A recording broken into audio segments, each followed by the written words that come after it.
I want to get into this because this is probably one of the most, not just how excited to be able to do this, but it's just the idea of how well I've known you, how long I've known you, and where you are now. But this record, out of all the Pink Floyd records for you to come on and talk about, this is the one where it's like, because we have such, dude, it's like I've known you since the first open mic I ever did here when it was Tommy and fucking, you were living with Austin and Jill Allen and fucking Matt Edgar, Sandy Danto. I was in a living room on a beanbag at the time. And what's funny was I remember going over there and watching Live Aid. Live 8. Live 8, not Live 8. Live 8. Yeah, with you. Yeah. To watch that. And this is like, I mean, that's probably what? That was what, 2008? Yeah, 2009, so it's around that. Yeah. But you have always been. It's Pink Floyd. Like I would never like where you could say, oh well, this guy he likes this band or he likes that. It's like you are so cut down the middle of Pink Floyd. Yeah, I won many bets with many old souls when they reunited for that concert. Really? Yeah, like not like money bets, but like on the principle with the other diehard Pink Floyd fans that I've argued with. Just like people said that the Comedy Store was going to be a parking lot. I go, no, it's not. What would people park here for? Yeah, this is what people park to come here. Yeah, so that can't be a thing. This place is going to get better and better. And people always said, you know, that's my loyalty to the store, but my loyalty to Floyd, people had always got, they're never going to get back together. These nerds that literally think they know everything. They'll never get back. They'll never play together again. They'll never be in the same room. I go, yes, they will. Yes, they fucking will. And then they fucking came out, so good. 4 songs, and buried Paul McCartney. Paul McCartney had to deal with what I deal with going up after Shane Gillis on a normal Wednesday night at the mothership when he's just doing Down syndrome, making funny faces, and I'm laughing. It's like, oh shit, they're doing Comfortably Numb. Exactly. Oh shit, I better step my game up. Oh no, this is not.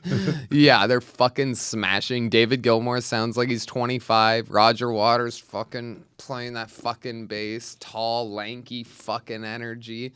You know, that's just on all cylinders. Nick Mason not missing a beat on the fucking drums. Richard Wright on the fucking keys, absolutely smashing, hair blowing in the fucking wind. Fucking Roger Waters is dressed like he's just retired. And just a Ralph Lauren outfit. Oh, he kills it. Just black t-shirt, black pants. This is literally what he wears, except for the Lunar Air Force Ones. This exact Submariner, a fucking black long sleeve or a black short sleeve tee with black pants. How I know I want to get to the history because I want to get into the record, but I want to get to because I want to talk about you meeting Roger. We'll get to that. Yeah.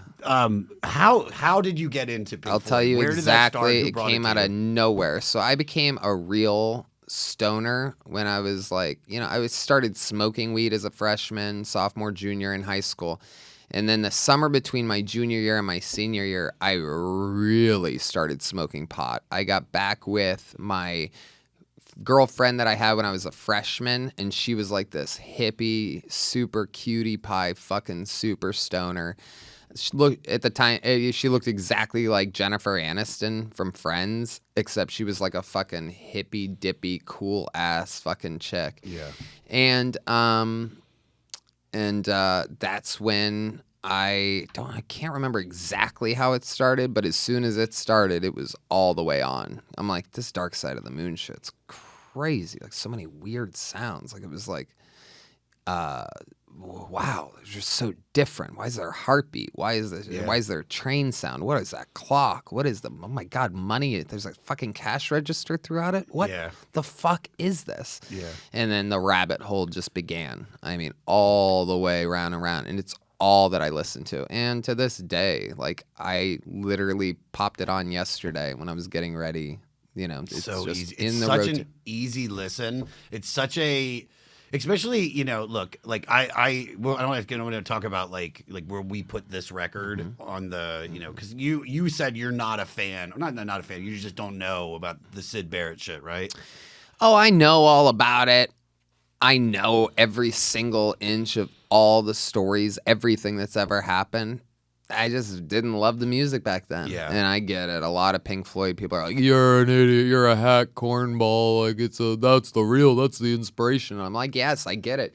Whatever it took for Syd Barrett to leave an impression and leave an impact and do what he did to get these guys to write these fucking albums, to get Roger Waters to fucking write these albums, and to get David Gilmour to play the guitar like a fucking god fucking devil himself, and all of these things. But you know, it just never got it. It's just not my thing. It's too London-y, too Beatles-y. Like, yeah, it's a bicycle ride. Yeah. Fucking get out of here. I hate songs about love. I'm not into it. I like love. I love love. Love, but just and not it's cute and all. love. It's not my music choice. I don't need to. I'm not that lonely of a guy to where I need to hear about love. Now, if we're talking about fucking crazy shit, a friend losing their minds, money, time, you know, breathe. These are all things that I'm actually into, that I do, that I think about. You know, fucking have a cigar, celebrating getting signed and fucking making it. The good of the industry, the bad of the industry, the loneliness. Like this is like, so Dark Side of the Moon and the second half, you know, all the way from not Brain Damage, when it gets that whole run of songs into Eclipse, is one of my favorite portions of an album. It's up there with like the second half of Abbey Road. Yeah. And just perfect. And Animals is I understand what they were doing and I love it, and it's like I think it's one of their best albums, but this record is probably from start to finish, like I think this is what made me a fan of Pink Floyd. Like the opening to Shine On You Crazy Diamond, that bow down down down. Oh yeah. That was it. Epic. That was because I had a buddy that turned me on to them. And he was obsessed, and this was like I knew all the other stuff, but it's when I heard this, like this was like, oh, this is a band that, like, I couldn't fucking believe it. So imagine being a fan of Dark Side of the Moon, and you're going down this rabbit hole, and you stumble across this. I mean, you haven't heard it before, and you're like, I think this is my new favorite band. I'm gonna try this album out, and you listen to it for the first, and you're high, and you're 18. And by the way, so that relationship ended, whatever, a year or two later. So now I'm single and depressed for the first time in my life. And Pink Floyd and Tarantino movies were the only things that would pull me out, that would inspire me, that made me feel fucking powerful. I moved to Los Angeles just to work at fucking restaurants and eventually start stand-up comedy. But I had a fucking a Walkman and a bicycle, and I would pop in a CD, and I would have to go to the library because I didn't even buy the CD, so I would like rotate this album with that Pink Floyd album and CD. When I say album, I mean literal CD, and you would hit the shock button that would like give you 5 seconds of delay, because if you're on a bicycle, you're going good. And you would hope that it would fucking do good. So I would literally listen to this album and Dark Side of the Moon, just a stoned out of his mind busboy / waiter / bartender, like whatever I was working, riding my bicycle to fucking work on these streets of Los Angeles. I'd be rolling across Burbank, just hitting bumps and hoping it doesn't skip. But this was all of my fuel. And when I say like Pink Floyd and Tarantino, I mean, that's all I wanted. I didn't want anything else. I didn't need to listen to other things. And they're also, there's something about those two artists where they have there's a cool level, but it's not everybody loves him. Not everybody loves Tarantino. A lot of people are like, he's too violent, or he's too like edgy or racial or whatever. And Pink Floyd's like, they're too out there, they're too psychedelic, which, you know, if anybody would say that doesn't really know their music, because they're just as bluesy and just as influenced by all the fucking. And it actually shit. It's been a thing that's always upset me, is their psychedelic reputation. When meanwhile, it's like, this is the best music. I can argue that they're the best music. I can argue it, and I have, and it freaks people out.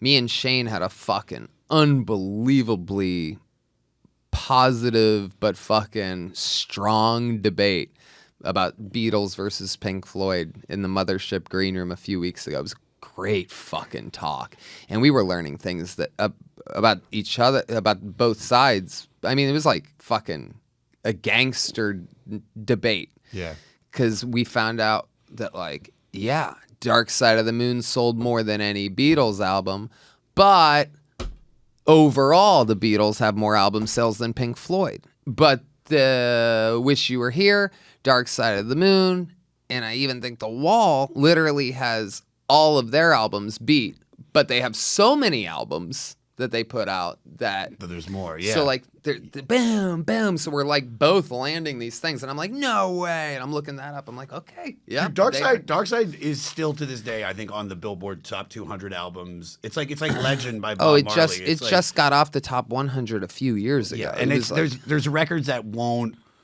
ever, like, they're just in the ecosystem of music. And I think Dark Side, because I think The Wall is a little too.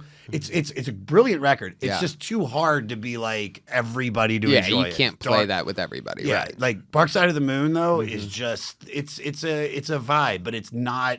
None of it is hard or even.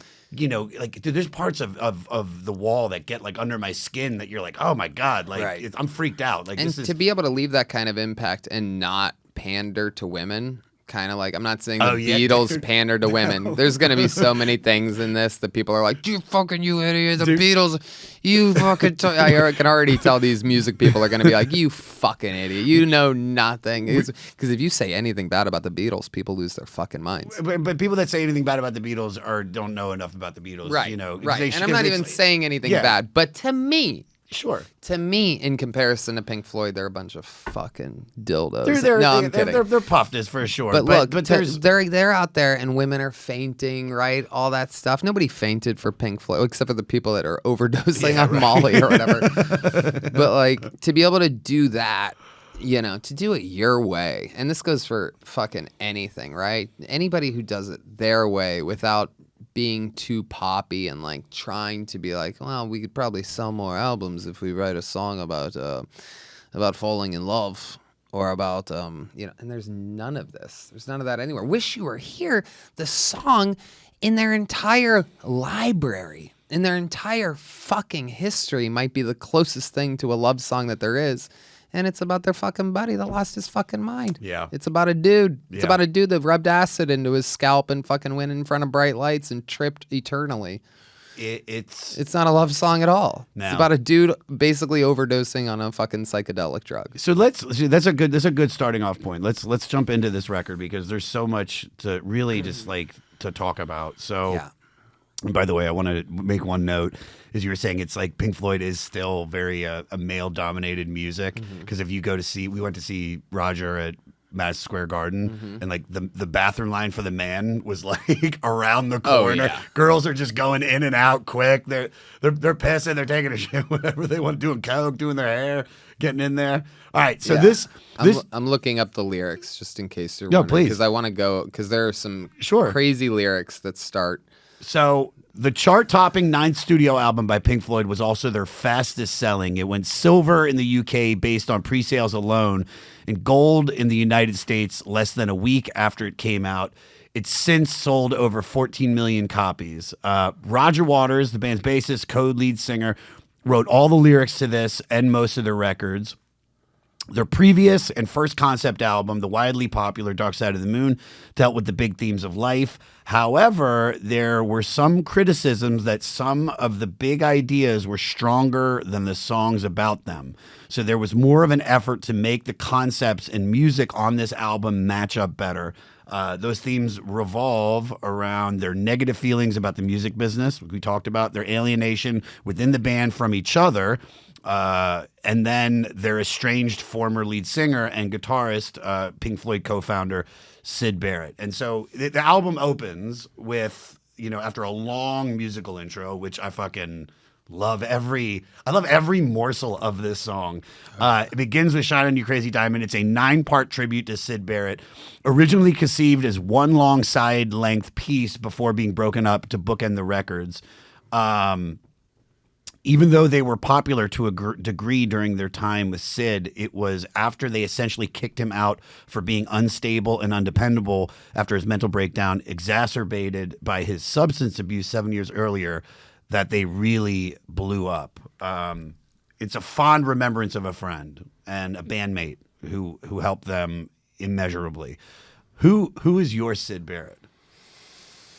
Oh, well, I mean, yeah, though there's only one thing that's popping in my head right now, and I would have to say, well, I mean, now without a doubt, it's Brody Stevens. I mean, so close, such a genius, such a gangster, such a good friend, and we spent, hours every day or night hanging out. And his suicide affected me bigger than any death that's ever happened in my entire life. Yeah. I was in London for 2 weeks, and I hadn't talked to him, and him and I would hang out every week. So I went to London, and I was kind of just off the map. And with 2 days left on my trip, he had killed himself. So I kind of immediately and always felt this like weird guilt of like, I don't think it would have happened if I was here, if I was home. And there I was on my first ever London tour, doing Kill Tonys and doing my stand-up, and so close to being home, and it changed me. I grew up immediately. I've never had a death like that before or after. Angelo was very, very, very close to that. But, I mean... Angelo... I didn't have enough time to get to know Angelo well as Brody. Dude, Brody was... This is everybody, which is so crazy.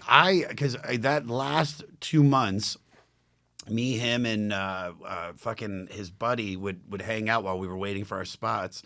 And... it was like, it's just, I fell in love with him to the point where I was like, this guy is just, he's the funniest, he's the sweetest, he's the this, oh, this is my buddy. And then I remember driving, I stopped my car and it just like hit me and I just started weeping. And then immediately it's like, just go to the Comedy Store. Oh, yeah. Just go around, be around everybody. Oh, I could not fucking wait. I still remember what the hotel room was like and I remember every fucking detail. And it's taken me, I could have gone to London a few times since everything's opened back up, and it's just like, it's like it has this like stink on it now to me. But in any matter, it does fucking change you. The people that inspire you, and I mean, because what you're saying is like we love the Pink Floyd after him, but there's no X without Y. And it's just like, whether it's like with Brody or Angelo, for me, it's like Angelo is he's my Syd Barrett, will always be my Syd Barrett. Yeah. It's the love of my life and the person that influenced me. Dude, the reason I'm even remotely funny is because of him. Mm-hmm. Do you know what I mean? Yeah. You know it. It's like if we're around people that set the bar for all of us. For all of us. Same for Gerard Carmichael, Jamar Neighbors, and an entire generation. He was number one. It wasn't even close. He would make us laugh, and we're the only people in the room sometimes. You know what I mean? Yeah. He's just so fucking funny. Always writing. Always just. He's the epitome of comedy. God only knows what he'd be doing. He would have been head writer on Huge. SNL. Oh, he would have done something like that. What's your, if you remember it, what's your favorite Angelo joke? Do you have one that? Yeah, the Frasier DVDs. You got beat by. My stepdad beats me, right? What did he say? No, he's like, I got into comedy like a lot of you. My dad beat me with Carlin records, or that was one of them. Frasier DVDs. But he said, Connecticut's a hard town. I once saw a man throw a Frasier DVD at another man. What's so great about Ange and his jokes is that because I think there's a lot of us talking about, because with Brody, people knew who Brody was. With Angelo, he never got to that place, and there's only a couple clips of him. Yeah. So when you start talking to somebody, or I say how influenced we are by him, and they're like, well, who is he? I'm like, the guy was a genius. He was the next to tell. He was the blah, blah, blah. Yes. And then I go, all right, here, I'll do one of his jokes. And people are like, really? And then you're like, but you nail it. And if you stick the landing on one of his jokes because they're so easy, it's just say it. It's a perfectly worded, no fat joke. And people hear it and they're just like, they get it. Yeah. What do you, so aside from just like the Syd Barrett aspect of it, like, what are your thoughts and feelings about this song, about Shine on You Crazy Diamond? Like, well, as soon as I went down this road, talk about the power of the music. And like I was saying, I'm a soundtrack guy. I'm an orchestra guy. Like, there is no, like, I'm not a very poppy guy. You kind of listen to what, if you know me, if you know my art, you might think I'd listen to, which is creepy, dark, fucking power, bass, but fucking symphony-like at the same time. Nothing poppy, right? Yeah, I feel like so you when listen this to starts, Ghost, oh, you know exactly. what I mean? Like, Then this is about as close as it gets. This sounds like a fucking haunting. 13 minutes and 19 seconds. It comes in slow. It comes in slow, and David Gilmour's fucking electric guitar on this. some of his best playing. I think some yeah. stuff. There's stuff on Animals. Yeah. That rivals. Yeah. But like Pigs on a Wing. I think that's Pigs. It's definitely like there's that. And his voice on this is absolutely insane. Yeah. There is for the music fans listening, and hopefully you'll remember to do this later if you have headphones or a good speaker. David Gilmour did a live concert called Live in Gdansk. Am I saying that right? How do you say that? Gdansk? Gdansk. Gdansk. I think he plays at a shipyard. Do we have speakers in here? Can you? I got it going through the headphones, but I can Look up David Gilmour Gdansk. Just type David Gilmour. If you type David, it'll pop up. Boom, there it is. There is. Look at this. He plays in a fucking shipyard, and he does a version of this fucking song, dude, where it's like a cappella for all the way up until the middle.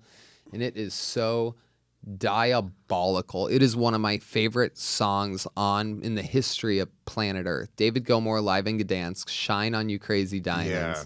Is he your favorite guitarist? Is David Gilmour like? I'm a Pink Floyd psycho. So it's everybody, right? Everybody, yeah. Favorite drummer, favorite writer, favorite creator, favorite bass player, favorite this, favorite that, favorite keyboardist, favorite stage, favorite lighting, favorite art concepts, favorite angles. I'm serious, fucking everything. Yeah. And this goes all the way back to the oldest videos that I see from Live in Pompeii. You remember, you've seen that, right? Where they're in an empty fucking crazy Roman Coliseum. Oh my God, shit. dude. Well, I loved Pulse. Yeah. Pulse was awesome. Oh, yeah. My buddy, I remember the video for that. Even just any of the performances that I've seen of Pink with or without Roger, Right. which most of them I feel like I've seen are without Roger. Yeah. It's just it's always this. It's always moving. It's always magical. So I think, and I don't know if you know this about this song. Yeah.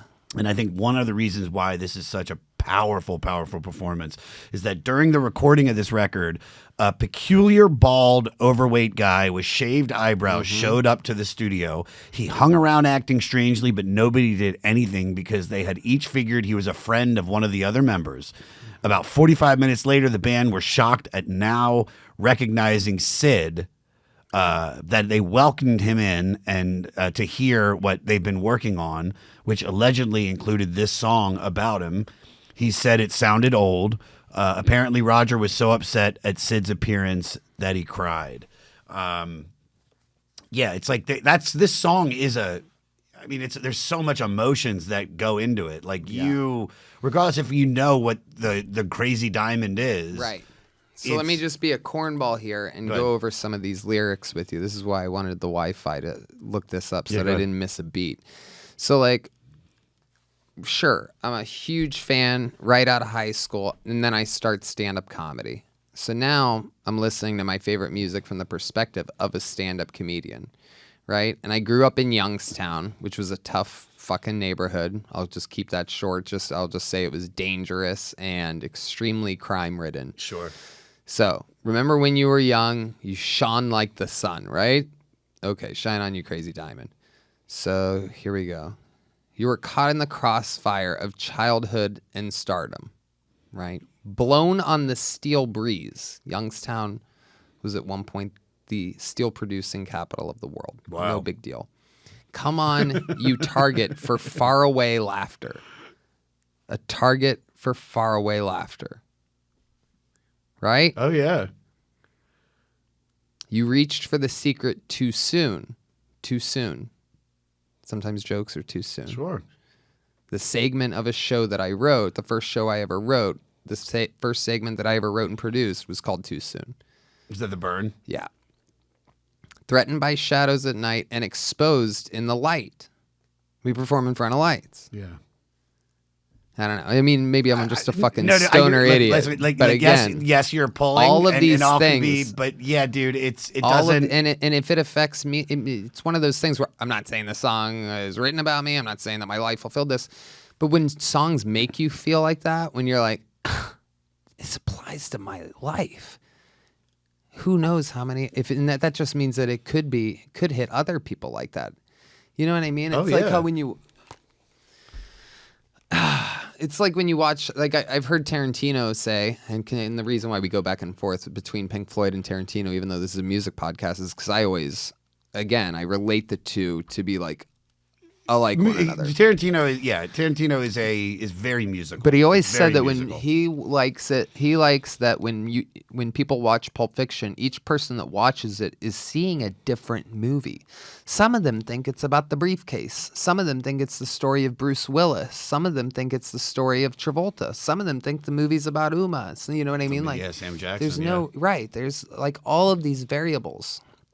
My point being that just the first song on this album, can affect me so deeply. There's got to be other people that are like, wait, I'm a painter, a piper, a prisoner, right? Yeah, dude, this is like, if I would have heard this when I, in the 70s going through the existential crisis I went through when I was listening to OK Computer by Radiohead, and I was like, oh, this Paranoid Android's about me. Yeah. I'm the tourist. This is my thing. This probably has influenced so many people, and definitely, because you can't not take exactly the way you were doing it. Yes, you're probably all right, light this, we're being broad, but still, it's like when it speaks to you, it speaks to you. And let me tell you something else. Just like I never liked that my whole life, they've been typecasted as this psychedelic band. Yeah. Like people are like, Fish and Pink Floyd, am I right? It's like, what? What the fuck? No. Not at all, dude. God, Not at all. Fish is like unlistenable to me. Completely unlistenable. And it's the opposite of this. Yeah. It's not like that.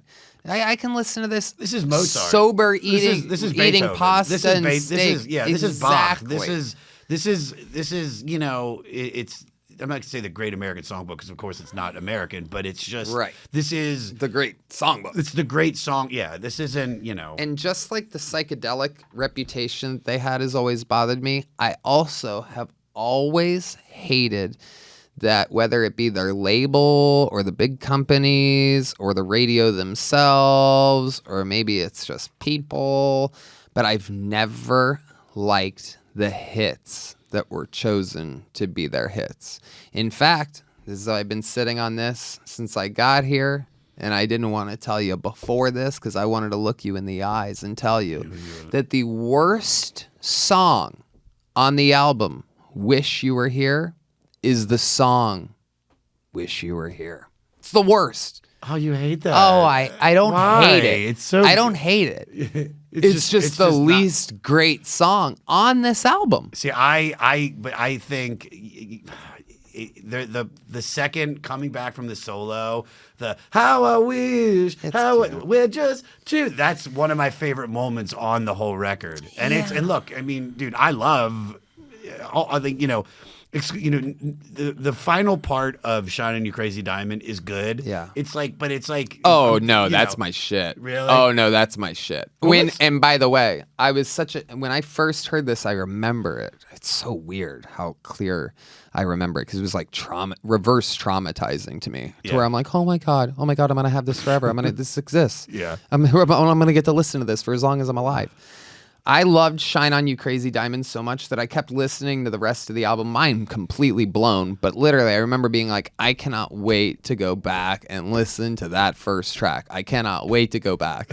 So when these motherfuckers hit you with that fifth track, Shine On You Crazy Diamonds parts, whatever through whatever, and then it fucking drops and it's this super fucking jazzy version of it. My blood poured out of my fucking ears just out of excitement. I love it. I mean, I just could not fucking believe they went to where I couldn't wait to go back to that. It was like they fucking knew. It's like they take you on this adventure. Both of this album starts with Shine On You Crazy Diamonds. It ends with Shine On You Crazy Diamonds. Dark Side of the Moon starts with a heartbeat. It ends with a heartbeat. And I'll go even further. Not only do I think Wish You Were Here is my least favorite song on this album, I think that my least favorite song on Dark Side of the Moon is Money. And I think my least favorite song on The Wall is fucking All in All, You're Just Another Brick in the... Meanwhile, the radio... And all these things, they typecast them as this, like, here's what they are. They did The Wall, here's The Wall. You liked Wish You Were Here? Here's Wish You Were Here. What's more poppy? Wish You Were Here or what we're about to talk about next, fucking Welcome to the Machine. Right. Welcome to the Machine is a, it's dark. Oh my God. It's scary. It's oh my God. I which play it in the theaters when it's audience load-in for my shows all around fucking North America, and you can feel the anticipation and the excitement when I have it blasting in these big, giant, historical theaters. Yeah. And you hear that. Boom, boom, and to go off what you're saying, because you keep bringing up Tarantino, I'll even say that this record is kind of like a Tarantino movie because it's like, so Shine On You Crazy Diamond, he's already gone or whatever, and now it's going back to the beginning. So now you're going to it's non-linear. And so you're getting, them getting into the music industry, which is like, I think the next two songs are probably, I'm not going to say the most underrated Pink Floyd songs, but definitely like the way you were pulling apart Shine On You Crazy Diamond, I think anybody that's in the industry, I was just going to say, could be like, if you're in the industry at all, if you're in any entertainment industry and Have a Cigar doesn't fucking boggle your mind down to shreds, then you ain't listening. Yeah. Then you just aren't getting it. And Come in here, dear boy, have a cigar. You're gonna go far. You're gonna make it. Let's start at Welcome to the Machine first. I'm excited. Let's talk about Welcome to the Machine because this is like we'll get to fucking Have a Cigar, which I love. By the way, let me just say also they could have easily have put that number one, right? Oh, yeah. Welcome to the Machine sounds like it would be the first track on the album. Why I'm referencing that is because a thing that Pink Floyd always did, at least back in the day, is they wouldn't say hello until after they've played some music. It's an awesome thing, right? Hello, good evening, welcome. But they've already done hit you with the first 3 or 4 tracks of fucking Dark Side of the Moon or whatever. So this is about Roger Waters' unease with the industry. Now this is where I'm excited to talk to you about is that you and I came up very organically. You came up extremely organically at the open mics. Mm-hmm. You worked at the Comedy Store. You were a door guy. So much like so many of the pre-success comedians before becoming a paid regular. When did you first realize that you were actually a part of the industry or had achieved some form of success? Like when did you realize you were in the machine? Jeez Louise. I never really looked at it like an industry until I would say my first writing job. Like I always looked at stand-up comedy as kind of just like a treat, a special treat. Like it seemed like, get good first, right? But then once I got in the first writer's room that I was in and had to wait 6 weeks for my first paycheck from Viacom, when I'm like, oh, finally, I'm gonna get to like buy actual dinner. I'm gonna get to pay Sandy Danto the $400 rent money for 2 months that I owe him. Yeah. I'm going to get to maybe buy a pair of pants that fit me. The button's been broke on it. I've been holding up my pants with just a belt for 6 months. These things, and you realize like, wait, how do I not have a check yet? 2 weeks, no check. 3 weeks, no check. 4 weeks, no check. 5 weeks, 6 weeks, you get a check, and 48% of it's gone to taxes. Yeah, I was gonna say that. I was gonna let you drop that one. Yeah. And the taxes are taken out already, and you were expecting $8,000, and now you're looking at $1,800 for some reason. And I'm like, what the fuck, man? Tiana always jokes about, because like they watched me open that check in the writer's room, and I go, what the fuck? And Tiana always jokes. She goes, I was there in the moment. I got to watch Tony become a Republican. Yeah, that's hilarious. Because I'm literally like, no. Wait, what do you guys mean? And they're like, oh yeah, they take out the tax. They take out the state taxes. They take out the federal taxes. And it's California, so it's even more than any other state in the fucking country. Oh my God. I couldn't fucking believe it. It's you know, I mean, until you became a business, which, you know, is, for everybody out there, it's the smartest thing in the fucking world to do. But it's like you're getting, especially in the entertainment industry, you're getting paid by a corporate account or whatever, and or their payroll, and they think the government doesn't act like, oh, you're just getting this one-time payment. Yeah. They're like, oh, you get this every week, so we can take out X, Y, and Z, and it's like that was it part hurts, of the machine. dude. Yeah. Especially when you're that broke. Right. Now it's like, oh, okay, I'll, you know, if that ever happened, it's like I'll get the money back, or I have money. But it's like when you're fucking, you had 12 people living in a fucking apartment in mid Hollywood. Oh yeah, and truly only eating $5 footlongs and not getting to drink as many cups of coffee as I wanted because I was on a budget, because I had to spend that on a pack of cigarettes to keep my writer's brain going. So I had to measure out, okay, I have to.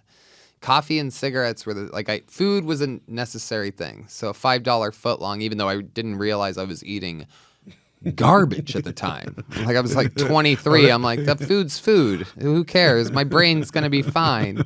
But I'm like, if I ate that now, my career would be over in 2 weeks. Like if I ate Subway for just 2 weeks, I would not be funny. I would be depressed. I have to be fucking. Yeah. I have to be. That's heroin. That's the equivalent to heroin. Yeah. And I had no idea. I was just a mini bred heroin addict back then. I mean, I will give the one thing I will give a shout out to Subway is their fucking cookies are phenomenal. I'll give them that. But the food is. That's because you're sober, so like cookies to you is like the fucking cookies that doesn't get any better than all my sober friends are like, you got any cake?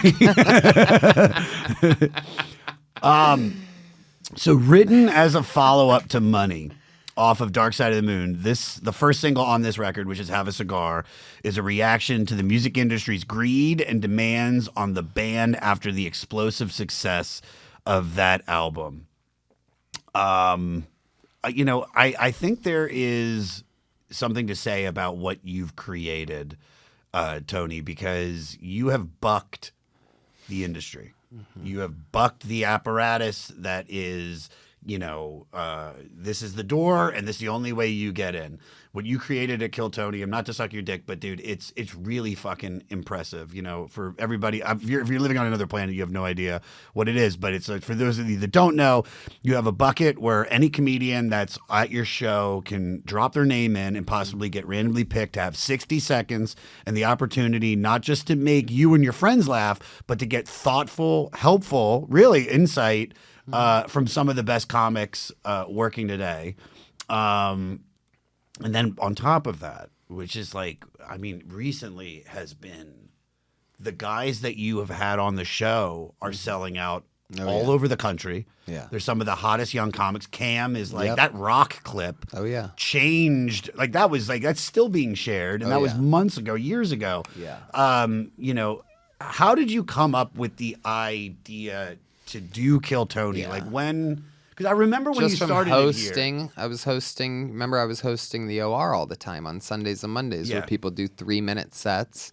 And I would go on stage in between each person and keep the show going. And I would either make fun of them, say, it was crazy that he was able to do that, dressed like a blah, blah, blah, blah. Not to cut you off, finish that thought, but I just remember there's some comics that you'd be like, this guy never does well. Give it up for blah, blah, blah, blah, blah. Exactly. And then he never did well. You go, told you. Yep. You just had to keep the show going and get a laugh, but it was 3-minute sets, and 3 minutes can be a real drag. So, I was just literally like, I think comedy is going to continue to get bigger. I think people are interested in the growth. If there was a weekly show, but if it wasn't 3 minutes, but 60 seconds, I think is enough to get a grasp on if it's good enough or needs work or is getting better or this or that. But also you could make fun of people. It's just enough time to know if somebody did good or kind of like had a rough set. It's like a minute is just enough. Because if you can fucking destroy, you can. Some people have. Right. Some people have really. That's what's cool about it is that if you're just the right amount of every little thing. That kid Heath that came in at the end. I've seen that clip and it's like he's has a career. He's everything is going to be different now moving forward because of that. It's like when did you start seeing it really becoming the juggernaut? Because it feels like it was like, dude, you've been doing this over 10 years, right? Yeah, it's been almost 11 years. And it's always been fun. I've always loved it. But it really started to blow up. Was it Texas? Yeah, probably about a year ago. Yeah, it was like the 10-year anniversary episode. We saw a massive bump up. And we just have continuously grown since then. And I think it was just us putting on a big production, kind of like what we're doing this weekend at the Forum in the YouTube Theater, selling streams, being proud of the product that we're putting out, gambling on ourselves is really the fucking, it's scary energy to have. Like, fuck, here we go. Let's see what happens. Like this one, we just hired the director of the actual UFC that doesn't need any work, that literally is fucking all set, has a full schedule. But because he loves the show, we were able to get him to do this. So the guy that's used to capturing every single shot you've ever seen in the UFC, the entrances, the rolling into the promo videos that get you hyped up for the match, the in the match. Camera 33 ready, camera 33 go, camera 28 zoom in, camera 28 go, camera 16 you're ready, go, lean a little left, stand up straight. Okay, camera 16 go, camera 33 ready, camera 33. I mean, like it's like the guy's a freak. He's a freak. Yeah. He makes Joel look like a slowpoke. This is the guy that's literally watching everything at once and a fight and listening. So for this, he's the most qualified for a live stream. There's no one more qualified, and he's an expensive date. So it's like, here we go. If we want to keep getting better at this, and it's just crazy because, of course, it comes out for free on YouTube 4 weeks later. So how can we make a show to where it's so exciting that they don't want to read about it and don't want to get leaks? It's literally like a UFC event. Yeah. You don't have to buy the pay-per-view for UFC. You watch the highlights the next day, but you want to But if you're a fan, you want to be in the moment. Exactly. And it's like the same shit with the Jam. It's like the Jam is great to watch a clip of it, but it's like it's about being there and just having that experience. Skankfest, all the shit that we do is like it's. And even if it's just a stream, to hear someone's voice crack or to fucking see them, they twisted their ankle and they stage dove just then, right? There's always the chance that something crazy could happen, and that's what's exciting about it. So like, it continues to blow up, and the cool thing is the bigger it gets, the more fans we get that end up, just Drake hit me up a few weeks ago. Wow. Yeah, with a KC Rocket equals GOAT DM. Like he's like in love with KC Rocket, the owner of Netflix. Ted Sarandos was at his house for a brunch on Saturday. He comes up talking to me about KC Rocket. Fucking Kanye is a huge Cam Patterson fan. These things are all like, it's like in the fucking. It's at a place where it's like it's awesome, dude. It's crazy. It really is awesome. It's crazy. Now let's talk about something just before we move on to your least favorite song on the record. Mm-hmm. Being that Have a Cigar is about the shit of the industry. What's your probably your worst moment you feel in this machine? Well, I won't say it was the worst. I'll just put it to you this way. On Sunday night, when we wrapped the Tom Brady roast, and I had a fucking moment up there, You really right? did. A zone. Congrats, I was. dude. Thank you. You owned it. You did. But you've been waiting for this moment Exactly. for a long time. For a long You've been time. in the cut, dude. And I was writing for a lot of celebrities and a lot of big comedians. Writing. And Comedy Central always wanted to keep me in the writer's room, even though they were making huge stars over the past 15 years with the roast. Bit more stars made there, I think, than SNL has made in the past 15 years. These things that we think are the star makers. Meanwhile, the roast debuted Jeselnik. I think more people probably know Pete Davidson from the roast than from SNL. Schumer, Natasha, Nikki, all these people, you know.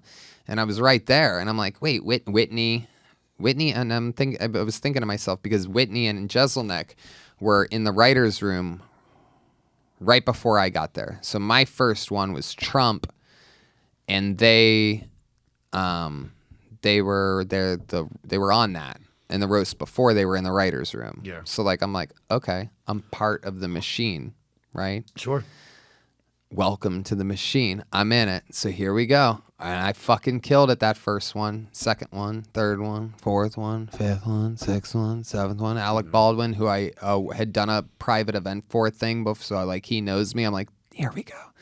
This is the one. He's like, I want Dom Irrera. I'm like, great, yes, break, give Dom Irrera a chance in show business. This is perfect.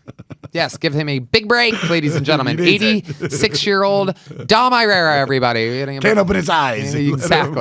Exactly. So let me put it to you this way, is after that show, and I got nothing to lose by saying this, but you know, I got to see the old head of Comedy Central, one of the first people that I accidentally ran into at the after party. Yeah. And he goes, "Oh my God, Tony, that was unbelievable. What a moment. There is nothing cooler than watching somebody go out there and become a star right in front of our eyes." And I go, I'm biting my I'm the Italian. I'm silencing the Italian. I'm silencing the kid raised in an all-black neighborhood. I'm silencing I'm coming off a straight rock star heroin fucking buzz of my life, adrenaline dump energies. I'm like, you shut up, you shut up, you shut up. And I handled it classy. I go, you know, I'm just glad they gave me the opportunity. Sure. Somebody gave me an opportunity and I fucking ran with it, which is my way of going, you fucking motherfucking cocksucking son of a bitch. It could have been you. I was right under your fucking nose, you fucking twat. Yeah. All those, and I didn't ask for it. They should have fucking known. I'm right there. They fucking knew. I mean, they know. He's been doing stand-up at the time, for the last roast. I'd probably been doing stand-up, 13 or 14 years at the time. And, he wants to be on it. Oh, well, we're not in business with Tony Hinchcliffe, so blah, blah, blah, blah, right? But anyway, you know, that's the funny side of it, is that they'll come right up to you and be like, wow, what a great job. You did it. It's like, yeah, no thanks to you. You know? Yeah. I don't know. Maybe I'm just a bitter fuck, but I think it makes sense. Dude, I get it. I held on to it. I understand and there was a while there, and that's part of the fire behind comedy, or behind Kill Tony, is that I did have to do it myself. Nothing's been handed to you, and you had shit that people tried to stop you. Yeah. So it's and it's a funny thing because people are like, "Oh, Tony's success is built on Joe Rogan." It's like, well, a lot of people's fucking success is built on one person liking you. Sure. If Lorne Michaels likes you, then you're David Spade, Dana Carvey, Adam Sandler, Phil Hartman, all these Chris people Farley, that we went on to love. But it just all starts with fucking one guy liking you. Yeah. Giving you a shot. And so, you know, I've always had a little fire under my ass that Comedy Central this, Comedy Central that. It's like the industry and I have never really been buddy old pals. And I'm glad in retrospect. I spent a lot of years being like, what about me? Just like everybody. And instead to get to make my own thing and have no execs and notes and fucking no sponsor notes and no bullshit. And I literally get to do whatever I want in the order that I want to, and book who I want to, and put this person here, and start the show with this, and end the show with that, and have not a fucking soul in the world. Anybody that thinks Red Band does anything at all, I mean, you should see this guy lives a life of luxury. He rolls in, he's got 2 fucking buttons on his soundboard, and he gets to sit there and be a goddamn superstar. And he loves it, and good for him. How could you not? Yeah. But it's like, you know, I took that energy, my anger towards the industry, and turned it into, you know, my secret weapon. So I love it. I love it. Yeah. We only got a few more minutes, so you mentioned "Wish You Were Here." You know, not your favorite song. I think it's the most overrated Pink Floyd song of all time. Have you ever listened to the Final Cut, the album? I've never listened to that record all the way through. Listen to that fucking album. Every fucking song is better than Wish You Were Here. In fact, every song on the wall is better than Wish You Were Here. The Final Cut, Animals, every single song is better than Wish You Were Here. And I get it. I get its charm. And yes, it's a heartfelt, slow-ass song. It's almost nothing like the rest of their work. Yeah. It's one of the least Pink Floyd-like songs. An acoustic guitar the whole way through. I love it. Yeah. I think "Wish You Were Here" is like they don't have many. It's the only song I can play on guitar. Is a Hey Jude for that. It's the only song of theirs I can play on the guitar, which should tell you something. You're not good. It at ain't all. that complex. I'm fucking. No, it's not. But it's like they don't have many, you know, unifying, you know, songs that are about like putting your arms around each other. Like "Hey Jude," That's like true. I said, it's right. like this is their, in a sense, their "Hey Jude." We gotta mention the album cover, which I think is fucking. Oh yeah. You know, the cover of the album by famed designer and longtime Pink Floyd contributor, Hypnosis, shows 2 businessmen on the Warner Brothers backlot shaking hands with one of them on fire. It represents the empty gestures and shady business deals and literal possibility of getting roasted. Yeah. Which, you know, I can see why. Yeah, it's almost hand in hand. You said you never apologize for a joke. Definitely not. Not for a joke. Well, there's like, I mean, from what you're basically like, has anybody ever, like, when you've written something for somebody, has anybody ever just been like, I can't say that? Like, that's just. Yeah. Yeah, I once wrote for Jeff Ross for the roast of Quentin Tarantino. Okay. And his editor passed away hiking Runyon Canyon. She died from overheat exhaustion or whatever. And so they had to reschedule the roast. It was like 2 weeks before the roast. And he's like, I'm heartbroken. Sally Menke, you know, my editor of all my films, just died. Yeah. So they rescheduled it for a few months later. And so I wrote one. I pitched one to Jeff to do on that one. What was it? It was, you know, this roast originally had to be rescheduled because of the untimely death of Quentin's editor, Sally Menke, which is crazy because I saw Kill Bill and I thought his editor died 5 years ago. Which is really funny to me because it's my favorite movie of all time. So to get to say too long of a movie, it's like to me, it's just like the funniest fucking thing. They wouldn't. They were like, no, I'm not doing that.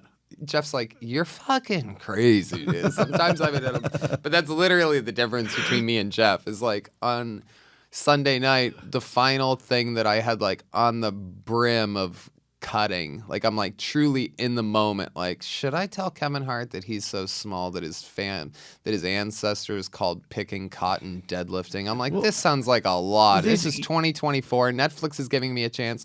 Meanwhile, it sets the tone. It's my thing. We're all different video I know we got to go, but I want to be before I get to the final few. Because I always do my little, you know, favorite song, all that bullshit. But I want to say it's like. I understand why Jeff there's this like when he goes up there and he roasts, it's almost people are like, oh, he's sweet Uncle Jeffy. Exactly. You, on the other hand, people fucking hate you. Yeah. Like, and they really think that you're being mean. Oh yeah. Like, so how do you does that fire you up or is that like, or is that just? Oh yeah. I got to win them over. These execs have always considered me to be unlikable, and they are correct. They are correct. I fucking know. I get it. So to overcompensate for that, I have to fucking really, really, really move fast and be funny and get their fucking attention and like just make them go, what the fuck is going on here? Yeah. That's why the nice shoes, bitch. Did you win those in the divorce? Was a very last second ad. Because the first thing that I had lined up originally was like a longer setup. It was like a cute, jokey, like a smart, jokey joke with a setup that a little bit longer. And I'm like, doesn't set the tone right. So, and it was like 30 seconds before it's time for Kill Tommy. Yeah. And like, I'm literally like, I'm going to set the tone. I got to set the tone. You did. I'm going to call him a fucking bitch. How do I do it? How do I do it? And I look and he has these long feminine boots on. I'm like, okay.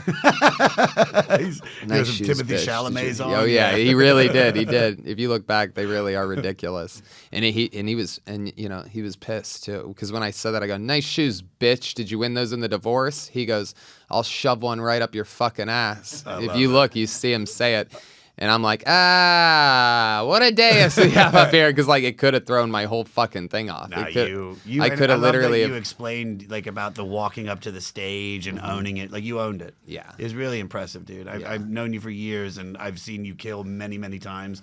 It was I put it together life-changing, for that one. Yeah, life-changing. Thank you, man. So I asked these questions to everybody. Okay. I wish we had more time. I'll have you back. There's other Pink Floyd records. You will be back. Have me back for Dark Side of the Moon too. We got about 4 years. Great. I'll be here. All right. I'll be here. What's your favorite song on this record? On Wish You Were Here? Yeah. So I'll Wish You Were Here. Oh, I mean, it's a tough one. Yeah, it's a fucking tough one. Pick Wish one. You Were Here and Welcome to the Machine are automatically out. I would normally go with Have a Cigar, but it's absolutely impossible to put that over one of the Shine On You Crazy Diamonds. Having to pick between the 1 and 2 is crazy. But you know what? Just because a lot of people sleep on it and a lot of people don't make it there, go listen to 2. Shine On You Crazy Diamonds. What do they call it? Parts 5 through 8? Yeah, it's like a 9 or it's 6 through 9. 6 through 9. Yeah. Because when that shit drops, dude. It's great. No, it's a perfect way to end the record. It's a bookended. It's way play better on than it. just doing one whole side. That being said, and you've already kind of answered it, like your least favorite song on the record is Wish You Were Here. All right. Can you fuck to this record? Have you fucked? You probably, I can imagine you have fucked to Pink Floyd. For sure. But can you fuck to this record? I think you can. I don't really. How can you? I don't really fuck to music a lot. Really? I like to hear the weird sounds and squirts and splashes and breaths. I like all that. I like a fucking. You know what I mean? Okay, so let's just hear this drop. Listen to it with me, please. So go all the way to like, what is it, like 7 minutes in? Go ahead. Keep going. Go. This is part 1, right? Oh no, this is the beginning. Is the second one. Oh. This is. Listen to how fucking cool that is. Hold on. Listen to this. This is it. Listen to this bass guitar. Listen. Oh, that's regular guitar. Yeah. Come on. What the fuck? Way funkier than the rest of the record Yes. is. But that's, I mean, well, no, Have a Cigar's got a fucking thud to it. Oh, but this is fucking nuts. And look, there's 5 minutes left. This is It's like, where do 70s you porno go from music. here? God, it's great. You can fuck to this. Ooh. You can fuck to this. Yeah. You can fuck to this. Yes, You can fuck to this. Oh, masturbate. You can fuck to this. You can fuck to this. You can fuck to this. This is Sly the Family Stone, dude. All right, they're looking at us. This is the final question. This is the final thing. And thank you, God. I mean, I love you, dude. Yeah. Thank you for I love coming you, on. This brother. was so great. Yeah. 17 years we've been doing this crazy I can't wait for the next 17 because it's only going to get better. To get old and gray and just to be. This week is my 17-year anniversary. Really? Yeah. August 1st.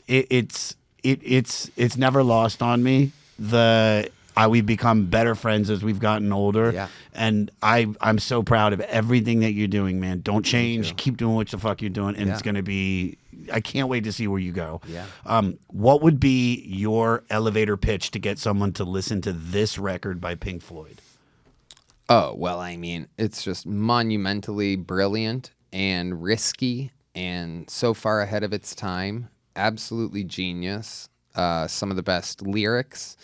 No bullshit. It's a fucking trip. It's a true trip. Yeah. Just like how you're like, oh, this is funkier than I remember. And like before, it's Shine On You Crazy Diamonds. And it goes back into this shit in a second here. It gets like, it like jumps back in or something. Yeah. And fucking, it goes back. It's just a trip. Whereas so many other things is a compilation of songs. Pink Floyd albums are not a compilation of songs. It's a concept. All their records are it's J.R. Tolkien. It's like it's a whole story. But I think this is a good way to pitch this one. I think this is their most accessibly. I think it's definitely one of the easiest listens. Definitely. Dark Side of the Moon is great, but there are moments in it with, what is it? Not On the Run. On the Run, yeah. There's some stuff. Which I love with all of my heart. Which is great. Yeah. But it's like, that can be a hard listen. Yeah. Some people might get turned off by that. I feel like there's this whole album from start to finish has a flow to it that makes it, like if I was going to say, hey, you're going to listen to Pink Floyd for the first time, listen to this. Well, I'll also say this, just as in case that if there's any diehard Pink Floyd people like me listening, there are. One last gift that I'm going to give to you, other than the Live in Gdansk Shine On thing, is this: listen to. Last year was the 50-year anniversary of Dark Side of the Moon, and they put out a 50-year blah blah blah blah remaster of Dark Side of the Moon that a lot of people listen to, and it's just a same exact Dark Side of the Moon, maybe a little bit clearer, I guess, or something. But they also put out Live at Wembley Stadium, 1971, Dark Side of the Moon. And you ain't heard shit until you heard the 2023 remaster of the 1971 recording, Dark Side of the Moon, Live at Wembley Stadium, Pink Floyd. It went totally under everybody's radar. It's on Spotify. It's on iTunes. Go listen to that and watch your fucking brain spill out of your eyeballs. It's so good. I listen to it almost every single day, especially the On the Run. All the trippy stuff that they were doing back then is longer. They cut it down. They edited it with a chainsaw for the actual album. That sounds great. And it's such a fucking blast. You're gonna love it. I love it. Tony, thank you, buddy. Thank you for coming on, man. Just keep kicking ass, dude. You're fucking love you, the man. brother. All right. Bye, guys.